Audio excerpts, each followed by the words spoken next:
Nak lantik tu kena buat apa? Nak lantik kena buat apa? Nak lantik dia adalah clue-clue dia yang disebutkan dalam sejarah yang kita cerita sebelum ni. Jadi Nabi Samuel kata, betul ke kamu nak berperang ni? Betul ke? Kan bila betul-betul kata difardukan, diwajibkan perang, kamu lari pula. Betul, mana mungkin kami tak mau berperang. Kami diusir daripada kampung halaman kami. Mereka jajah tanah kami, kami pun kena perambat, kami pun kena usir. Takkan kami tak mau berperang? Kami pun terpisah dengan anak-anak kami, ada yang terbunuh, ada yang ditawan. Tapi bila Allah betul-betul dah mewajibkan perang kepada mereka, Allah cerita apa? Sikit sekali hak nak ikut berperang. Tu pun Allah uji lagi waktu dalam perjalanan, bila melalui sebatang sungai kan. Panjang lagi cerita ni. Bila lalu sungai ni, jangan seorang pun minum air sungai ni. Padahal panas, padahal dahaga, Allah nak uji betul-betul hak mana beriman. Kalau kita lah, kalau mengharapkan panas lah, kering, tekak apa ni, siapa sampai kat sungai, terjun, mandi, minum puas-puas, harap lagu tu. Tapi jangan siapa pun minum. Tapi bila sampai ada tak hak minum? Mesti ada lah. Hak beribu-ribu tu tinggal 300 lebih je. Tuan-tuan, ni saringan daripada Allah nak tengok tentera di belakang toluk tu betul-betul hak beriman kepada Allah. Hak betul-betul ikut perintah. Yang dilantik secara ringkas, Nabi Samuel lantik siapa? Lantik Tolut. Tolut ni bukan dari keturunan Yahuza, raja mereka sebelum ni. Bukan keturunan Lewi, keturunan Nabi dan Rasul. Kita dah cerita sebelum ni sedikit sebanyak. Tolut ni dari keturunan Bunyamin, adik Nabi Allah Yusuf. Dan dia pula seorang yang miskin, tak terkenal. Bila miskin tak terkenal, saru kepala pula Bani Israel ni. Kalau boleh kami naklah keturunan Lewi, keturunan Nabi. Kalau boleh nak lantik keturunan Yahuza ke, keturunan pemimpin, keturunan raja. Ni keturunan Bunyamin. Tapi tak apalah sebab Bani Israel. Tapi miskin. Dia miskin betul. Riwayat ulama-ulama menyebut dia ni hanya pengangkut air. Ada kata dia ni adalah orang yang samak kulit-kulit binatang. Ada yang kata jaga ternakan saja. Tapi Allah melebihkan dia pada ilmu dan keperkasaan tubuh badan. Ada riwayat menyebutlah cerita dia bagaimana nak dilantik Tolut ni. Satu ketika Tolut ni waktu dia jaga ternakan kambing dia ni, anak kambing dia sekok hilang. Betul-betul macam cerita Ahmad Al-Bab lah. Bukan Ahmad Al-Bab, bukan dia tiru Ahmad Al-Bab, dia dulu Ahmad Al-Bab Kedian. Tapi kambing dia hilang, dia pergi carilah anak kambing ni. Cari, kebetulan dia lalu melewati rumah Nabi Samuel. Jadi dia tanya, ada nampak ada anak kambing sekian-sekian macam ni? Tak ada. Jadi bila dia jemput, Tolut tu masuk dalam rumah dia ataupun kemah dia, pemimpin Bani Israel seperti Nabi Samuel ni keturunan Lewi, dia banyak pegang barang-barang penting daripada keluarga Nabi Musa. Sebagai contoh, mereka ada satu tanduk. Dalam tanduk tu diisi minyak. Biasanya minyak nanti akan digunakan oleh keturunan Bani Israel sekiranya mereka melantik mana-mana raja atau pemimpin. Waktu penabalan sebagai raja tu, mereka ambil minyak tu lumur pada tubuh pemimpin tersebut. Jadi minyak tu digantung di ruang tamu. Minyak tu duduk dalam tanduk tu. Bila saja Tolut masuk, minyak tu menggelegak dengan sendiri. Tolut masuk, minyak tu menggelegak glug. Salah satu tanda. Nak tahu dia ni pemimpin, dia ni raja yang akan diangkat, minyak tu akan menggelegak. Padahal orang lain pun masuk, tak menggelegak. Tolut masuk, minyak tu menggelegak. Tapi ada satu lagi clue. Tunggu sat, lalu dia ambil satu lagi barang peninggalan Nabi Musa, iaitu tongkat Nabi Musa. Tongkat Nabi Musa ada dengan keluarga Nabi Samuel. Lalu diukur ketinggian Tolut.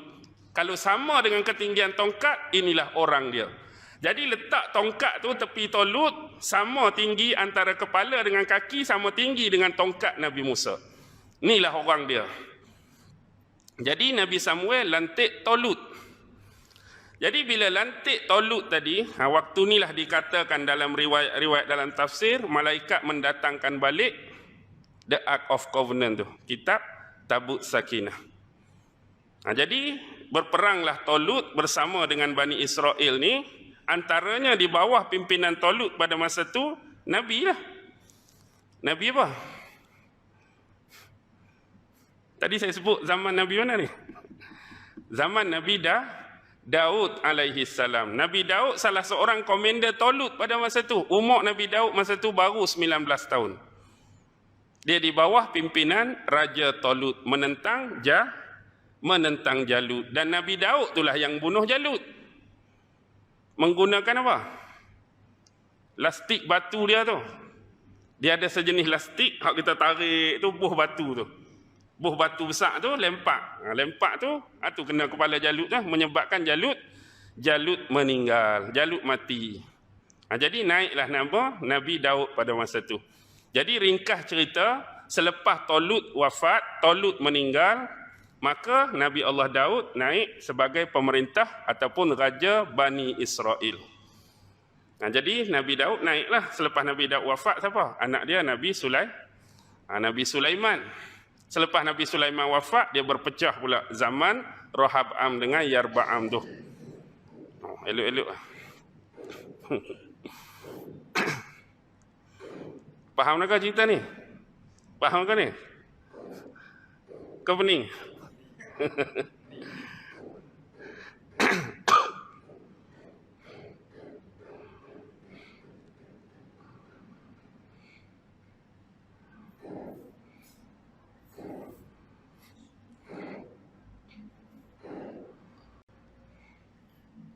Okey. Jadi itu adalah kita kata serba sedikit pengetahuan ataupun ilmu yang boleh kita ambil dan kita kutip daripada ayat 246 surah Al-Baqarah, iaitu tentang kisah pelantikan Tolut sebagai pemimpin ataupun raja Bani Israel ketika zaman Nabi Allah Samuel alaihi salam.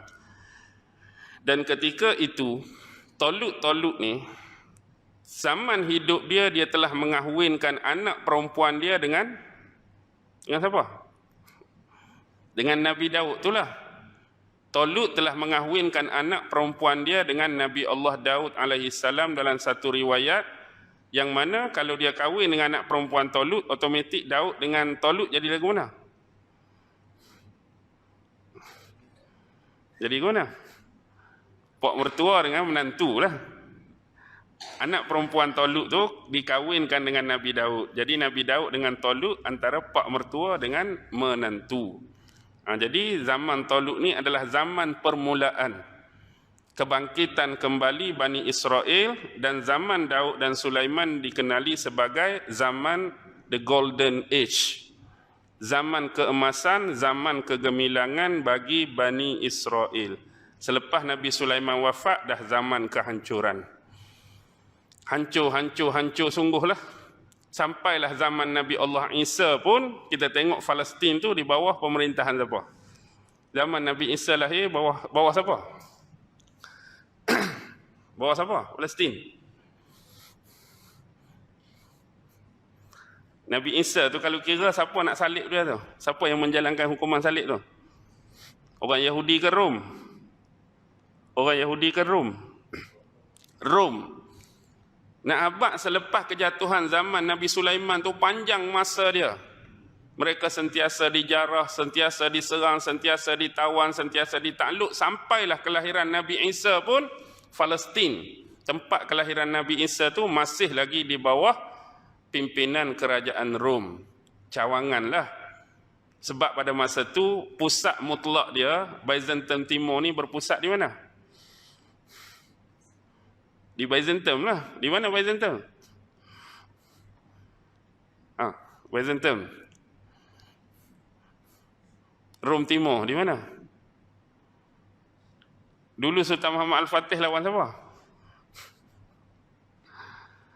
Dulu Sultan Muhammad Al-Fatih lawan Byzantium kan? Duduk mana Byzantium? Kawasan Turki itulah. Turki, Syam, Syria tu. Tu Byzantium, tu pusat betul dia. Jadi salah seorang wakil tu di Palestin iaitu Raja Herodes kan. Raja Herodes itulah zaman Nabi Allah Isa yang nak kena salib tu.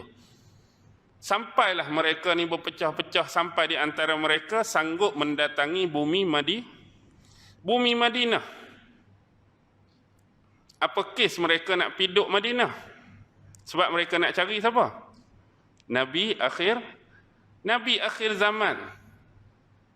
Yang disebutkan, yang diramalkan dalam kitab Taurat dan Injil mereka. Tapi pasal apa mereka tak piduk Mekah? Pasal apa tak piduk Mekah? Mereka tahu tak Nabi akan lahir di Mekah? Mereka tahu tak Nabi akan lahir di Mekah? Mereka tahu Nabi akan lahir di Mekah. Tapi pasal apa tak piduk Mekah, piduk Madinah? Pasal apa piduk Madinah? Sebab mereka dah making awal-awal. Nabi lahir di Mekah. Kemudian Nabi ni, hak kata betul-betul Nabi ni, dia akan berhijrah ke tempat yang mereka ada tu. Satu masa dia akan hijrah tempat yang mereka duduki sekarang. Iaitu di bumi Madinah tu lah. Jadi nak membenarkan kenabian dan kerasulan Muhammad tu kena hijrah. Jadi hak lahir tu biarlah. Hak lahir tu lahir, kemudian dia akan hijrah di sini. Sepatutnya apa yang mereka buat melalui kitab-kitab yang mereka terima daripada Musa, mereka terima daripada Isa, bila bertemu dengan Nabi Muhammad di Madinah, patut buat apa? Hak betulnya, beriman dengan Nabi terakhir ni, percaya dengan Nabi terakhir ni, jadi pengikut Nabi terakhir ni. Tapi apa yang mereka buat? Mereka lawan Nabi. Mereka tentang Nabi, mereka serang Nabi, segala agenda, segala perancangan, segala konspirasi apa yang mereka tak buat pada Nabi. Hak zahirnya, hak batinnya, hak atas daratnya, hak bawah tanahnya. Sampai mereka ada perancangan nak bunuh Nabi. Berapa kali cubaan nak bunuh Nabi, termasuklah seorang wanita Yahudi bubuh racun pada apa? Pada kambing kan? Pada kambing. Nabi makan kambing tu. Padahal sebelum tu, Nabi tahu tak kambing tu ada racun? Nabi tahu tak kambing tu ada racun? Kalau kita kata, kalau Nabi tahu takkan Nabi nak makan? Mesti Nabi tak tahu. Nabi tahu. Sebelum Nabi makan tu, daging tu dah bercakap bagi tahu kat Nabi dia tu sudah diracuni. Kalau kira patut Nabi makan ke tak makan? Contoh kalau kita nak makan nasi kandak. Tiba-tiba ayam tu kata, Ustaz jangan makan aku ni. Aku ni mamak tubuh racun dah. Oh, sudah saya ni kontroversi pula. Kita cakap tapi nak bagi mudah faham. Agak-agak nak makan lagi tak? Kalau ayam tu cakap dah, aku ni kena racun, tinggal teruslah, keluar terus kita. Tapi dah tahu dah makan juga. Apa hikmah di sebalik peristiwa tersebut? Dan kesan-kesan daripada diracun ini dibawa oleh Rasulullah sampai Rasulullah wafat. Kesan-kesan itulah, bukan kata disebabkan racun tu Rasulullah wafat, sampai ajal semua orang mati, semua orang meninggal, termasuk Nabi-Nabi dan Rasul. Tapi itulah hakikat yang Allah nak cerita tentang Bani Israel sebelum ni.